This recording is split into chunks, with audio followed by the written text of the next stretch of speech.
نحمدہ و نصلی علی رسولہ الکریم اما بعد۔ سوال کیا گیا ہے کہ حمل کے دوران جو عورتیں پریگننٹ ہوتی ہیں اس دوران ان کے روزے کا کیا حکم ہے، اور اس دوران اگر وہ روزہ نہیں رکھ سکتی تو ان کے لیے کیا قضائی ہے یا کوئی فدیہ ہے، کیا ہے؟ دیکھیے، قرآن کریم کی ایک آیت وَعَلَى الَّذِينَ يُطِيقُونَهُ فِدْيَةٌ طَعَامُ مسکین،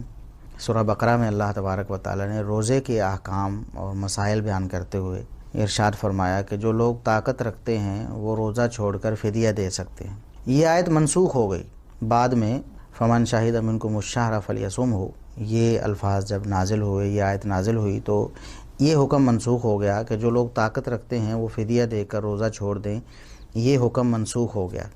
لیکن یہ حکم سب کے لیے منسوخ نہیں ہوا۔ کچھ لوگ ایسے تھے جو اب بھی اس حکم میں داخل ہیں، جیسا کہ بوڑھا شخص جو ہے یا ایسا بیمار شخص جس کی بیماری دائمی ہے اور اس کو افاقے کا کوئی گمان نہیں ہے۔ عموماً جس طرح شوگر اور جس طرح بلڈ پریشر اور جس طرح کی بیماریاں ہیں، یہ جب ایک خاص لیمٹ سے آگے گزر جاتی ہیں تو واپسی کا کوئی امکان بظاہر نظر نہیں آتا، تو دائمی مریض ایسے لوگ شمار ہوتے ہیں۔ یا ایسا بوڑھا شخص جس کی عمر بہت زیادہ ہو گئی ہے، اب وہ روزہ تو نہیں رکھ سکتا تو وہ فدیہ دے گا، تو یہ دائمی مریض اور بوڑھا جو شخص ہے یہ اس آیت کے عموم میں حکم میں اب بھی داخل ہیں، ان کے لیے یہ آیت منسوخ نہیں ہوئی بلکہ وہ فدیہ ہی دیں گے روزے کے بدلے۔ اسی طرح ایسی عورت جو پریگننٹ ہے، جو حمل سے ہے، اور ایسی عورت جو بچے کو دودھ پلا رہی ہے، وہ بھی اس آیت میں حکم میں ابھی داخل ہیں، ان کے لیے یہ آیت منسوخ نہیں ہوئی۔ یہ ابو داؤد میں سیدنا عبداللہ بن عباس رضی اللہ عنہما سے ثابت ہے، وہ فرماتے ہیں کہ اثبتت للحبلی والمرضع، یہ جو آیت ہے یہ ترجمان القرآن عبداللہ بن عباس رضی اللہ عنہ فقیہ امت، وہ فرماتے ہیں کہ یہ جو آیت ہے سورہ بقرہ کی وَعَلَى الَّذِينَ يُطِيقُونَهُ فِدْيَةٌ، کہ جو لوگ طاقت رکھتے ہیں وہ روزہ رکھنے کے بجائے فدیہ دے دیں، تو جس طرح یہ شیخ کبیر یعنی بوڑھے شخص کے لیے اور دائمی مریض کے لیے ہے، اسی طرح یہ آیت حاملہ عورت اور دودھ پلانے والی عورت کے لیے بھی ہے۔ اور اسی طرح عبداللہ بن عمر رضی اللہ عنہما سے بھی یہ بات ثابت ہے، جیسا کہ سنن کبریٰ بہقی وغیرہ میں ہے۔ ان سے پوچھا گیا ایسی عورت کے بارے میں جو حمل سے ہے، پریگننٹ ہے، اس کو روزہ رکھنا دشوار ہے، تو وہ فرماتے ہیں کہ وہ عورت ایک روزے کے بدلے میں ایک مسکین کو کھانا کھلا دے، جس طرح دائمی مریض اور شیخ کبیر یعنی بوڑھا دیتا ہے، اسی طرح فدیہ دے گی اور روزہ چھوڑ دے گی۔ تو عورت جو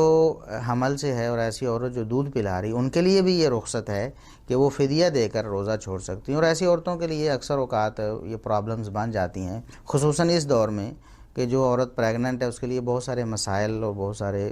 چیزیں تکلیف میں ہوتی ہے، اس کے لیے برداشت کرنا مشکل ہے، تو اس روزے کو نبھانا ایسی عورت کے لیے بہت مشکل ہے، اور اس کے حمل کے لیے پیٹ میں جو بچہ ہے اس کے لیے بھی پرابلمز کریٹ ہو سکتی ہیں، اور خدا نخواستہ نقصان ہو سکتا ہے، کیونکہ ایسی عورت کو غذا کی اور خوراک کی وقتاً فوقتاً ضرورت پڑتی رہتی ہے، یہ نہیں ہے کہ صبح کھائے اور شام تک گزارا کر لے، مشکل ہے۔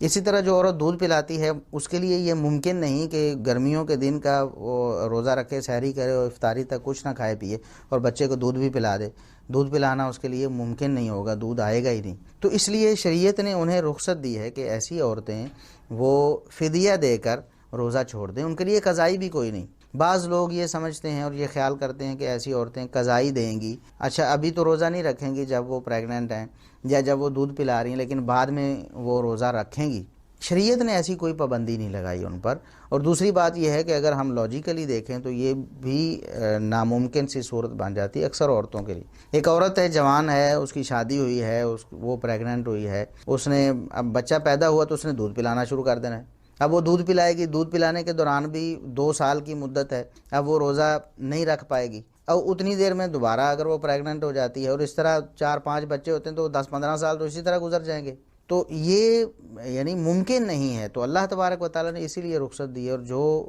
لوگ یہ خیال کرتے ہیں کہ ایسی عورت روزہ تو چھوڑ سکتی ہے لیکن بعض میں قضائی بھی دے گی، یہ ان کا موقف غلط ہے۔ شریعت نے ایسی کوئی پابندی نہیں لگائی، یہ اللہ نے رخصت دی ہے، جیسا کہ سیدنا عبداللہ بن عباس رضی اللہ عنہما سے سنن ابی داؤد میں یہ بات میں عرض کر چکا ہوں کہ جو آیت نازل ہوئی تھی کہ طاقت رکھنے والے جن کے پاس طاقت ہے وہ فدیہ دے کر روزہ چھوڑ سکتے ہیں، یہ آیت منسوخ ہو گئی، لیکن جس طرح بوڑھے کے لیے، دائمی مریض کے لیے یہ آیت منسوخ نہیں ہوئی، اسی طرح حمل والی عورت کے لیے اور دودھ پلانے والی عورت کے لیے بھی یہ آیت منسوخ نہیں ہوئی۔ اور جس طرح صحابہ کرام کے فتاویٰ میں نے نقل کی عبداللہ بن عمر رضی اللہ عنہما کے، ایک عورت نے اس کے بارے میں بتایا گیا کہ اس کو پیاس لگی ہے روزے کی حالت میں اور وہ پریگننٹ ہے، حاملہ ہے، تو عبداللہ بن عمر رضی اللہ عنہما نے فرمایا کہ روزہ چھوڑے اور روزے کے بدلے میں فدیہ دے دے، ایک مسکین کو کھانا کھلا دے۔